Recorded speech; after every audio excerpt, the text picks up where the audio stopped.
Delhi Mumbai corridor હાઈવેને આવતીકાલે ફરી લાગશે ગ્રહણ. ઝાલોદના 14 ગામોના ખેડૂતો લડી લેવાના મૂડમાં છે.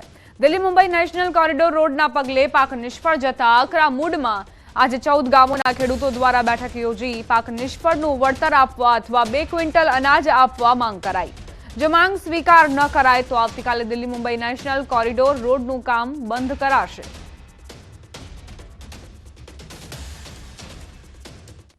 વલસાડ જિલ્લાના માછીમારો આજે હડતાળ પર ઉતર્યા. ઉમરગામ અને નારગોલના દરિયા કિનારે બોટનો ખડકલો કરી દેવાયો. ઉમરગામ અને નારગોલના દરિયા કિનારે માછીમારો દ્વારા વિરોધ પ્રદર્શન નોંધાવવામાં આવ્યો. જાફરાબાદ અને વલસાડ જિલ્લાના માછીમારો વચ્ચે દરિયામાં માછીમારી માટે હદને લઈને વિવાદ ચાલી રહ્યો છે. જાફરાબાદના માછીમારો નિયમ વિરુદ્ધ માછીમારી કરી દાદાગીરી કરતા હોવાનો ઉમરગામના માછીમારોએ આક્ષેપ કર્યો. બોટ હડતાળના આકાશી દ્રશ્યો સામે આવ્યા. રાજ્ય સરકારના ઇકો સેન્સિટિવ ઝોનના નિર્ણયનો સતત વિરોધ થઈ રહ્યો છે. ગીર સોમનાથ, જૂનાગઢ અને અમરેલી જિલ્લાના 196 જેટલા ગામના ખેડૂતોએ ઇકો ઝોનનો વિરોધ નોંધાવ્યો. હવે ઇકો ઝોનનો સુરતમાં પણ વિરોધ નોંધાવવામાં આવ્યો. ગીર સોમનાથ, જૂનાગઢ અને અમરેલી જિલ્લાના સુરતમાં વસતા ખેડૂતો અને અગ્રણીઓએ વિરોધ નોંધાવ્યો હતો. વરાછા વિસ્તારના માનગઢ ચોક ખાતે હાથમાં બેનર અને પ્લેકાર્ડ સાથે વિરોધ પ્રદર્શન કર્યું. ખેડૂતોએ જણાવ્યું કે ઇકો ઝોનના નિર્ણયથી ખેડૂતોને નુકસાન થશે અને ખેડૂતોને ભારે હાલાકી ભોગવવાનો વારો આવી શકે છે. પોલીસ પરવાનગી વગર વિરોધ પ્રદર્શન કરતા પોલીસે વિરોધ કરી રહેલા તમામની અટકાયત કરી હતી. વરાછા પોલીસ મથકે ખેડૂતોએ સૂત્રોચ્ચાર અને નારેબાજી કરી હતી. જે સરકાર દ્વારા ઇકો સેન્સિટિવ ઝોન લાગુ કરવામાં આવ્યો છે એમના વિરોધને લઈ આજે ગામના આગેવાનો દ્વારા સુરત ખાતે સરદાર સાહેબના માંગણ ચોક ખાતે ફૂલહાર કરી અને આજે અમારો ખેડૂતોના ન્યાય માટે વિરોધ નોંધાવેલો. 196 ગામની અંદર ઇકો સેન્સિટિવ ઝોન લાગતા ત્યાંની જમીનોને લઈ અને બધાને લઈ ખૂબ મોટી અસર થવા જઈ રહી છે. ત્યારે આપ સૌ પણ આ આંદોલનની અંદર જોડાવી આપ સૌને વિનંતી. વડોદરામાં હરણી બોટકાંડ બાદ હવે ફરી શાળાઓમાં પ્રવાસનું ભૂત ધૂણ્યું છે. વડોદરા શહેર અને જિલ્લાની 50 જેટલી શાળાઓએ પ્રવાસનું આયોજન કર્યું, જેને લઈ જરૂરી દસ્તાવેજો સાથે ડીઈઓ કચેરીને અરજી મોકલી. જોકે વિદ્યાર્થીઓની સંખ્યા હોય તેવી શાળાઓએ પ્રવાસનું આયોજન ટાળ્યું છે. શાળાઓએ પ્રવાસ માટે 15 દિવસ પહેલા કચેરીને જાણ કરવી જરૂરી છે. સાથે જ પ્રવાસના આયોજન પહેલા વાલીઓને બોલાવી ઠરાવ કરવો જરૂરી છે.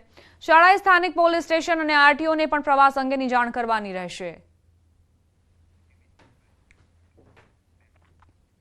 કેન્દ્રીય મંત્રી મનસુખ માંડવિયાએ ભાવનગરની મુલાકાત લીધી. શહેરીજનોની સુખાકારી માટે માંડવિયા અને નીમુબેન બાંભણિયાએ 149.83 કરોડના 11 વિકાસ કામોનું ખાતમુહૂર્ત કર્યું, જ્યારે 2 કરોડના એક કામનું લોકાર્પણ કર્યું.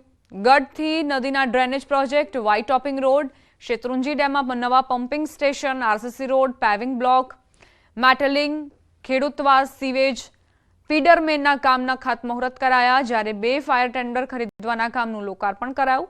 સરદારનગર ઝવેરચંદ મેઘાણી ઓડિટોરિયમમાં કાર્યક્રમ યોજાયો, જેમાં મેયર, ધારાસભ્ય, કલેક્ટર, કમિશનર સહિત મોટી સંખ્યામાં લોકો ઉપસ્થિત રહ્યા.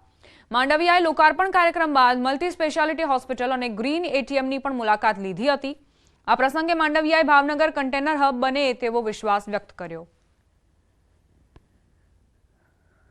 ભાવનગર રોરો રોપેક્સ દ્વારા દક્ષિણ ગુજરાત સાથે જોડાઈ ચૂક્યું છે.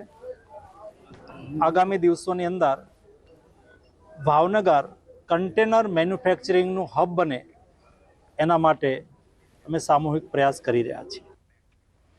જૂનાગઢ શહેરમાં આવેલ નરસિંહ મહેતા સરોવરના બ્યુટિફિકેશનનું કામ ચાલી રહ્યું છે. છેલ્લા 3 વર્ષથી નરસિંહ મહેતા સરોવરના કામનું બ્યુટિફિકેશનનું કામ ચાલી રહ્યું છે. સરોવરના બ્યુટિફિકેશન પાછળ લગભગ 65 કરોડ રૂપિયાનો ખર્ચ કરવામાં આવી રહ્યો છે, પરંતુ 3 વર્ષ વીત્યા છતાં હજુ સુધી કામ પૂર્ણ નથી થયું. જૂનાગઢના ઓજી વિસ્તારમાં પાણીનો એકમાત્ર સ્ત્રોત નરસિંહ મહેતા સરોવર છે અને હાલ ત્યાં કામ ચાલી રહ્યું છે, જેને લઈ કામ ઝડપથી પૂર્ણ કરવાની માંગ ઉઠી. બ્યુટિફિકેશનનું કામ 2 ફેઝમાં કરવામાં આવી રહ્યું છે. પહેલા ફેઝનું કામ પૂર્ણ થઈ ગયું છે, તેમજ મનપા કમિશનરે જણાવ્યું કે બીજા તબક્કાનું કામ પણ 2 થી 3 મહિનામાં પૂર્ણ થઈ જશે. આ જે સરોવર જે છે આની કામગીરી 2 તબક્કામાં થવાની છે અને 2 તબક્કાનો ટોટલ ખર્ચ જે છે આ લગભગ 64-65 કરોડ જેવું છે. અત્યારે પ્રથમ તબક્કાની જે કામગીરી છે આ લગભગ પૂર્ણતાના આરે છે. આવનારા 2-3 મહિનામાં આ તમામ કામગીરી જે છે આ લગભગ પૂરી થઈ જશે. અત્યારે કામગીરી પૂરજોશમાં ચાલી રહી છે. રાજકોટ મધ્યસ્થ જેલની દિવાલો રંગીન બની. ચિત્રનગરી સંસ્થાએ રાજકોટ મધ્યસ્થ જેલના કમ્પાઉન્ડ વોલ પર ચિત્રો દોર્યા. અલગ અલગ ચિત્રકારોએ આશરે 70 જેટલા ચિત્રો દોર્યા છે. જેલના નકારાત્મક વાતાવરણ વચ્ચે જેલ તરફ આવતા જતા કેદીઓને પોઝિટિવ મેસેજ મળે તેવા ચિત્ર દોરવામાં આવ્યા, જેમાં બ્રેન વોશ, નશામુક્તિ સહિતના ખાસ સંદેશ આપતા ચિત્રો દોરાયા, જે જોઈને કેદીઓમાં જાગૃતતા આવે અને અપરાધની દુનિયામાંથી બહાર આવે.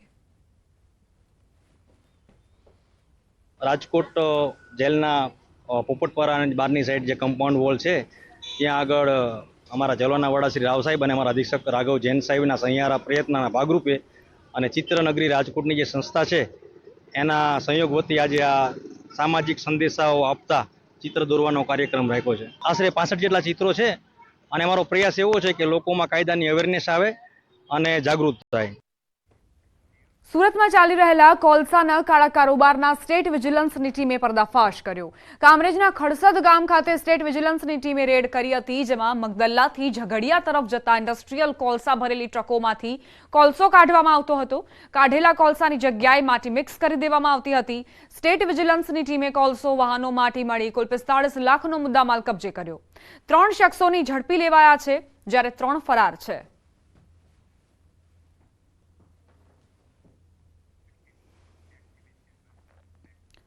બજારમાંથી ચલણી નોટ લેતા પહેલા સાવધાન.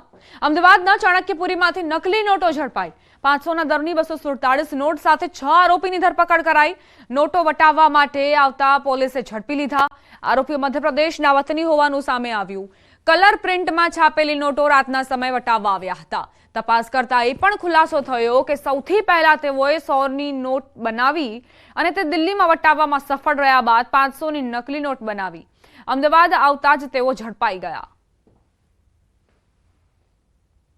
આરોપીઓને એમાંથી એક આરોપીને જે છે તાત્કાલિક ઓન ધ સ્પોટ પકડવામાં આવ્યો. જે આરોપીની વિગતના આધારે બાકી આરોપીઓ ભાગી ગયા હતા, એટલે એમને પણ અમે બીજી જગ્યાઓથી ઝડપી પાડ્યા. ટોટલ 6 આરોપી આમાં પકડાયા છે.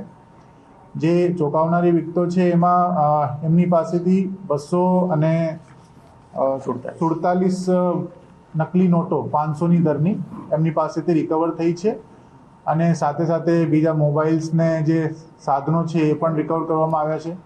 મૂળ રૂપથી આખીની આખી એક ગેંગ છે, જે 6 લોકો અત્યારે અમને પકડ્યા છે અને બાકીના લોકોની ધરપકડ થવાની હજુ બાકી છે.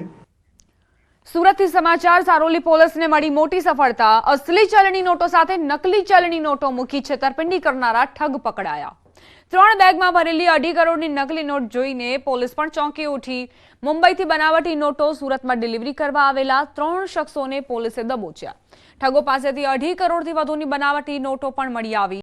ભારતીય ચલણી નોટોની સાથે બનાવટી નોટ મૂકીને બેંક સહિતની જગ્યા પર છેતરપિંડી કરતા આ ગેંગ દ્વારા